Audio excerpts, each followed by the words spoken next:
오늘도 이 새벽에 주님 전에 나오신 성도님들을 주님의 이름으로 환영하고 축복합니다. 참으로 우리가 주 안에 새 생명 얻은 줄로 주여 우리가 믿습니다. 우리의 모든 옛것이 지나고 이제는 주 안에서 새로운 피조물이 되었음을 우리가 말씀을 근거하여 또한 주님 십자가 은혜를 기억하며 우리가 믿고 고백합니다. 주님, 우리가 이제는 새 사람으로 살며 주님 따라가는 길을 험하고 멀지라도 기쁘게 찬송하며 믿음으로 나아갈 수 있도록 주님 우리를 인도하여 주시옵소서. 하나님 아버지, 우리 대한교회를 하나님께서 늘 기억하여 주시고 모일 때마다, 특별히 예배로 모이는 자리마다 하나님 말씀의 은혜가 풍성하며 기도가 온전히 하나님께 드려지며 또한 주님 주시는 말씀의 은혜로 말미암아서 각자의 삶의 변화들이 일어나는 귀한 역사가 그 모인 자리마다 있게 하여 주시기를 소원합니다. 주일마다 또 수요일 저녁에 또 금요일 저녁에 모인 자리에 하나님 많은 성도들이 참으로 그 은혜를 누리게 하여 주시고 새벽마다 모이는 주님 이 시간 이 자리에 하나님께서 임재하여 주셔서 모든 기도가 참으로 주께 드려지며 또한 주님 응답하심을 경험하는 귀한 은혜가 있게 하여 주시옵소서. 각 구역이 모인 자리에 하나님 귀한 교제가 있게 하여 주시고 서로를 향한 위로가 있게 하여 주시며 사랑으로 인하여 서로가 함께 힘을 얻고 또한 말씀으로 서로 하나 되어가는 그러한 은혜가 우리 각 구역 모인 자리마다 있게 하여 주시옵소서. 하나님 아버지, 앞두고 있는 중요한 또 행사들, 진행되어져 가는 일들 하나님 계획하시고 인도하여 주실 줄로 믿습니다. 이번 주 또 실버 도움소풍을 통하여서 우리가 어르신들을 또 잘 섬기며 또 함께 기쁨을 누리며 또 귀한 교제 가운데 나아가게 하여 주시고 또 다가오는 직분자 선출을 통하여서 하나님의 정말 선하신 뜻 가운데 그리스도의 몸을 함께 세워가게 하여 주셔서 참으로 더 많은 주의 일꾼들이 성령 충만함으로 또한 주님 주신 은사를 따라 잘 섬김으로 아름답게 세워져 가게 하여 주시기를 간절히 소원합니다. 하나님, 우리 각 교육부서에 모인 자리마다 하나님 우리 다음 세대가 믿음으로 온전히 세워져 가게 하여 주시며 모든 귀한 섬김의 자리마다 하나님 빛도 없이 섬기는 귀한 지체들을 통하여서 주의 일꾼들을 통하여서 참으로 주의 나라 아름답게 세워져 가는 역사가 이어져 가게 하여 주시옵소서. 이 아침에도 주님 말씀 앞에 나아갑니다. 우리에게 말씀으로 채워주시고 기도 가운데 하나님의 선하신 뜻을 분별하여 깨달아 갈 수 있도록 하나님 함께 하여 주시옵소서. 감사를 드리며 살아계신 예수 그리스도 이름으로 기도드렸습니다. 아멘. 네, 오늘 주시는 말씀은 레위기 12장입니다. 레위기 12장 1절에서 8절까지 말씀입니다. 구약성경 레위기 12장 1절에서 8절까지 말씀 교독하여 읽겠습니다. 여호와께서 모세에게 말씀하여 이르시되 이스라엘 자손에게 말하여 이르라. 여인이 임신하여 남자를 낳으면 그는 이래 동안 부정하리니 곧 월경할 때와 같이 부정할 것이며 8째 날에는 그 아이의 포피를 벨 것이요 그 여인은 아직도 33일을 지내야 산열이 깨끗하리니 정결하게 되는 기한이 차기 전에는 성물을 만지지도 말며 성소에 들어가지도 말 것이며 여자를 낳으면 그는 2일 동안 부정하리니 월경할 때와 같을 것이며 산열이 깨끗하게 되면 66일을 지내야 하리라. 아들이나 딸이나 정결하게 되는 기한이 차면 그 여인은 번제를 위하여 1년 된 어린 양을 가져가고 속죄제를 위하여 집비둘기 새끼나 산비둘기 회막문 제사장에게로 가져갈 것이요 제사장은 그것을 여호와 앞에 드려서 그 여인을 위하여 속죄할지니 그리하면 산열이 깨끗하리라. 이는 아들이나 딸을 생산한 여인에게 대한 규례니라. 그 여인이 어린 양을 바치기에 힘이 미치지 못하면 산비둘기 2마리나 집비둘기 새끼 2마리를 가져다가 하나는 번제물로 하나는 속죄제물로 삼을 것이요 제사장은 그를 위하여 속죄할지니 그가 정결하리라. 아멘. 네, 오늘 말씀의 제목은 산모를 위한 규례입니다. 산모를 위한 규례라는 제목으로 말씀의 은혜를 잠시 나누고자 합니다. 함께 읽은 레위기 12장은 아이를 낳은 여인에 대한 정결법에 대해서 주로 기록하고 있습니다. 간략하게 그 내용을 요약해 보자면 아이를 낳으면 우선 그 산모가 부정하게 여겨집니다. 이것은 여인이 이 월경으로 인해서 일정 기간 부정하게 여겨지는 것과 같은 원리인 것으로 보입니다. 그래서 정해진 날짜 동안에는 성물을 만져서도 안 되고 성소에 들어가서도 안 된다고 되어 있습니다. 그리고 정해진 날짜가 이제 되면 번제를 드리고 또 속죄제를 드려서 관련하여 부정하게 된 것에 대하여 정결 규례 절차를 실행하도록 그렇게 율법에서 정하고 있는 내용이 오늘 본문에 기록되어 있습니다. 본문을 읽으면서 우리가 가져보게 될 질문은 이런 것입니다. 먼저 아이를 낳는 것이 부정한 일인가 하는 것입니다. 약간 뉘앙스를 바꾸어서 아이를 낳는 것이 죄인가 라고 묻는다면 그 답이 무엇이겠습니까? 당연히 출산 자체가 죄일 수 없습니다. 아이를 낳는 것은 결코 잘못하는 것이 아니지요. 오히려 출산은 복이고 하나님의 선하신 뜻 안에 있는 것입니다. 오히려 당시에 자녀를 낳지 못하는 것이 오히려 이 사회적으로나 또 어떤 면에서 이 부족한 것으로 여겨질 수는 있겠으나 아이를 낳는 것은 분명 좋은 일입니다. 그런데도 출산 이후에 산모가 부정하게 여겨지는 것은 아마도 출혈과 관련된 문제일 것입니다. 월경의 문제가 그렇듯이 출산의 과정에서도 출혈이 일어나는 것에 대하여 그것이 당시 율법으로는 부정한 것으로 간주되었던 것입니다. 또 하나 가져보게 되는 질문은 왜 아들을 낳을 때와 또 딸을 낳을 때 이 부정한 기간이 차이가 나는가 하는 것일 텐데 사실 이에 대해서 정확한 답을 하기는 어렵고 당시의 어떤 문화적 관습과 연결지어진 것이다 정도로만 이해하면 될 것 같습니다. 중요한 문제는 아니다라는 것이겠죠. 그럼 오늘 본문의 이 정결법에 있어서 중요한 문제는 무엇일까요? 이렇게 정리해 보면 될 것 같습니다. 먼저 평소에도 우리가 거룩한 삶을 살아야 한다는 것이고 또 우리의 거룩함이 훼손되는 일이 여기저기 여러 일상 가운데 있다 하는 사실입니다. 그래서 그러한 거룩함의 훼손에 대하여 반드시 해결하여 주께 나아가야 한다 하는 것이 오늘도 우리가 이 레위기를 읽어가면서 발견하게 되는 원리일 것입니다. 사실 이것은 정결법의 기본 원리이기도 합니다. 평소 우리가 거룩한 삶을 살아야 한다라고 하는 그 말이 물론 우리가 듣기에 당연하게 마땅하게 들리겠지만 실제로는 이 말을 우리가 계속해서 우리가 서로 말하고 듣고 또 우리가 되새겨야 할 교훈이 될 것입니다. 왜냐하면 예배에 나와서는 예배의 자리, 예배의 시간에 나와서는 우리가 자연스레 마음을 조금 정돈하게 되지요. 예배당에 들어와서는 우리가 특별히 나쁜 짓 하지 않고 말이나 행동이 평소보다도 훨씬 더 낫지 않겠습니까? 그러나 집에 가면 또 길을 가면 그냥 일상의 자리에서는 느슨해지는 것이 보통이기 때문에 그렇습니다. 그런데 하나님은 우리의 예배도 물론 보십니다만 우리의 삶도 다 들여다 보신다고 하는 사실을 결코 우리가 잊지 말아야 할 것입니다. 그리고 구약의 율법을 보니 이 출산하는 것이 결과적으로 부정과 연결되는 것처럼 우리가 생각지 못한 부분에서 우리의 거룩함이 훼손되는 일이 있을 수 있다고 하는 것입니다. 오늘날 우리의 흔한 일 가운데 하나를 예를 들어 보자면 예를 들어서 몇 시에 자는가, 몇 시에 일어나는가 하는 문제 같은 것입니다. 그냥 자고 일어나는 것에 대단히 거룩한 게 있는가, 또 뭘 그렇게 잘못할 것이 있겠는가 싶지만은 그 문제에 있어서도 우리가 하나님 앞에서 온전할 수도 있고요.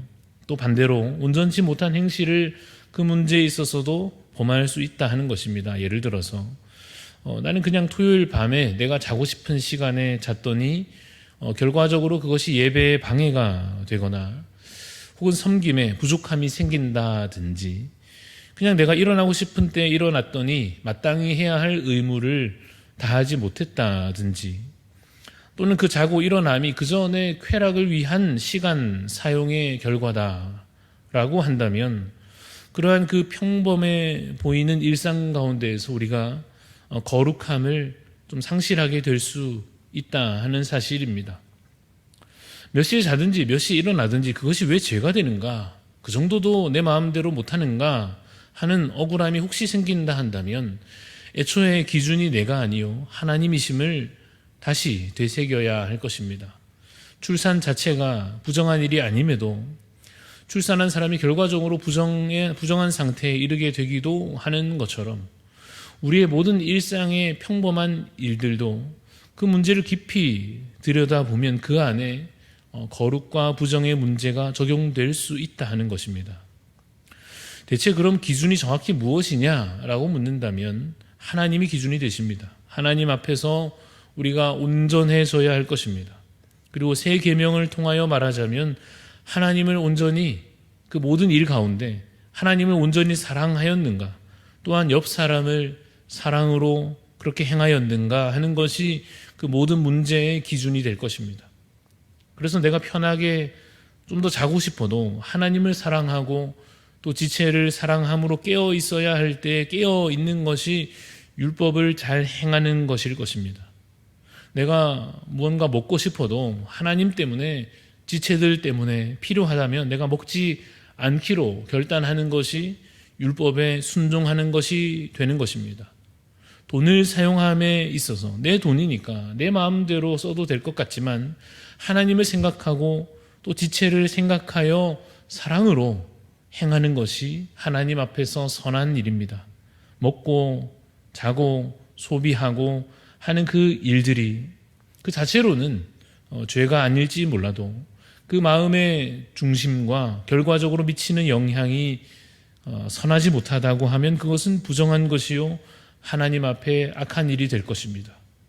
그럼 어떻게 해야겠는가 하는 질문, 그럼 우리가 일상에서 그러한 일들을 겪게 될 수밖에 없고 우리의 부족함으로 인하여서 계속해서 하나님 앞에 온전치 못한 행실이 우리 가운데 있어질 것인데, 그러면 어떻게 해야 하겠는가? 그 전에는 어떤 이러한 정결법을 따라서 우리가 부정하게 되었을 때 기한이 차면 번제를 드리고 속죄제를 드리고 또 제물을 바치고 하지 않았겠습니까? 그전에는 그러한 방식으로 거룩함을 회복할 수 있었다고 한다면 지금은 우리가 어떻게 해야 하겠는가 하는 것입니다. 온전치 못한 이 행실에 대해서 속죄의 의미로 우리가 그 부정함에 대해서 우리가 하나님 앞에 온전치 못함에 대해서 뭐라도 우리가 좀 해야 할 것 같지 않습니까? 그런데 놀랍게도 뭔가를 우리가 하기 이전에 확인하게 되는 것입니다. 믿느냐를 확인하는 것입니다. 우리가 그 하나님 앞에 부족함에 대하여 그것이 범죄가 된다면 그 범죄함에 대하여 이미 그 죄가 사하여졌음을 믿는가를 먼저 확인해야 하는 것입니다. 어제 내가 잘못했는데 그 사이에 내가 뭘 딱히 한 것이 없는데 3시간 정도 회개 기도를 특별히 드린다든지 반성문을 쓴다든지 뭔가 그에 맞는 액수로 헌금을 한다든지 뭔가 그런 걸 했다고 하면 또 모르지만 내가 딱히 그 사이 한 것도 없이 어떻게 그 죄가 사하여졌다는 것을 믿을 수 있느냐 하는 것이죠.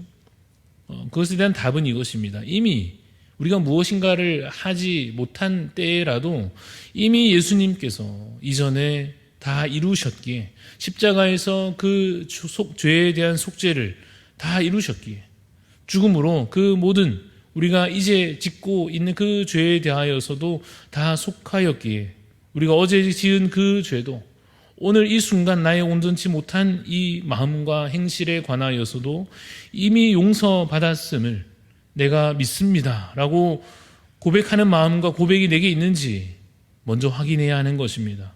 있으면, 그 믿음의 고백이 내 마음 가운데 내 입술에 있으면 은혜요 사함 받은 것입니다. 그 죄가 이미 해결된 것입니다. 놀랍게도 그 믿음이 내게 있음이 확인되어서 그 죄가 이미 사하여졌다면 그 다음은 무엇이겠습니까?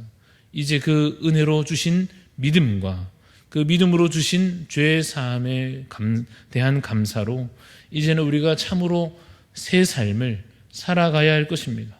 앞서 우리 찬양한 것처럼. 그래서 이제는 내가 사는 것이 아니고 내 안에 그리스도께서 사시는 그러한 삶으로 바뀌어 살아가야 할 것입니다.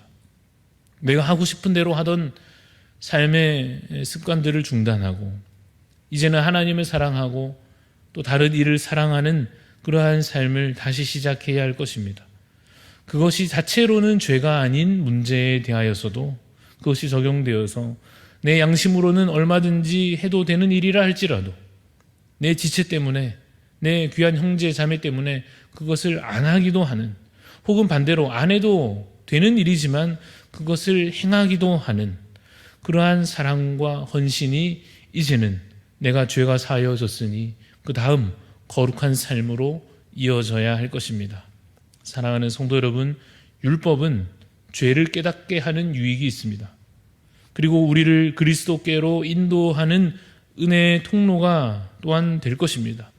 그래서 오늘 이 말씀을 통하여 자신을 한번 깊이 한 번 더 되돌아보는 시간이 되시기를 간절히 소원합니다. 그리고 그 죄가 십자가 은혜로 사하여진 것을 분명 우리가 하나님 앞에 오늘도 온전치 못함이 확인될 것인데 그 모든 죄가 십자가 은혜로 이미 사하여진 것을 또 한 번 이 자리에서 확인하며 그 믿음과 사랑으로 더욱 거룩히 살아가는 복된 삶이 되시기를 간절히 소원합니다.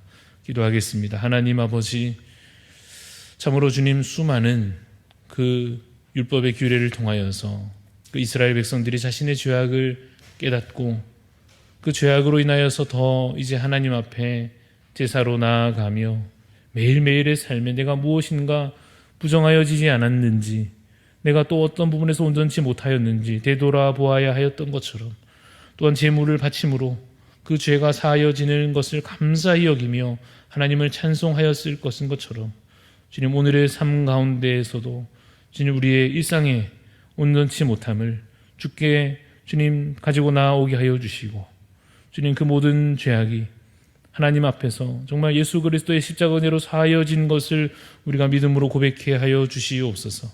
하나님, 믿음이 약하여지지 않게 하여 주시고 예수 십자가 은혜가 얼마나 강력한지, 그 은혜가 얼마나 크고 놀라운지 깨닫고 믿음으로 고백하는 자 되게 하여 주셔서 결코 그 믿음 가운데 흔들리지 않게 하여 주시옵소서.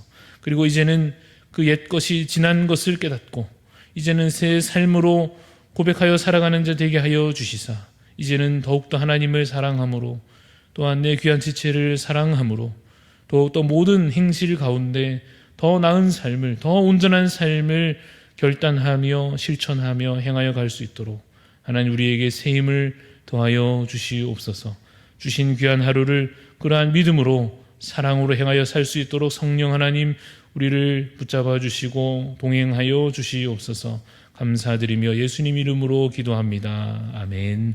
하늘에 계신 우리 아버지여, 이름이 거룩히 여김을 받으시오며 나라가 임하시오며 뜻이 하늘에서 이루어진 것 같이 땅에서도 이루어지이다. 오늘 우리에게 일용할 양식을 주시옵고 우리와 우리에게 죄 지은 자를 사하여 준 것 같이 우리 죄를 사하여 주시옵고 우리를 시험에 들게 하지 마시옵고 다만 악에서 구하시옵소서. 나라와 권세와 영광이 아버지께 영원히 있사옵나이다. 아멘. 오늘 우리 기도할 때 시에라리온을 위하여 섬기시는 윤장욱 선교사님 위해서 기도합니다. 기도 제목은 다음과 같습니다. 나라 안 모든 성도가 하나 되어 회개하고 복음 전하여 무슬림의 폭발적인 팽창을 막을 수 있도록 기도해 주시고, 또 여러 교회들을 위해서 순부야 교회, 막골로 교회, 마마마 교회, 림바코너 교회 등 여러 현지 교회들을 위해서 기도해 주시고, 또 현지 사역자들 이름들을 적어주셨습니다. 알프레도 강도사님, 데니스 정도사님, 에드워드 목사님 등 여러 현지 사역자들이 또 믿음으로 잘 세워져 가고 목회를 잘 감당할 수 있도록 우리 시에라리온을 위하여 섬기시는 윤장욱 선교사님과 또 그 땅을 위해서 기도해 주시고, 또 각자 기도 제목 가지고 기도하고 돌아가도록 하겠습니다.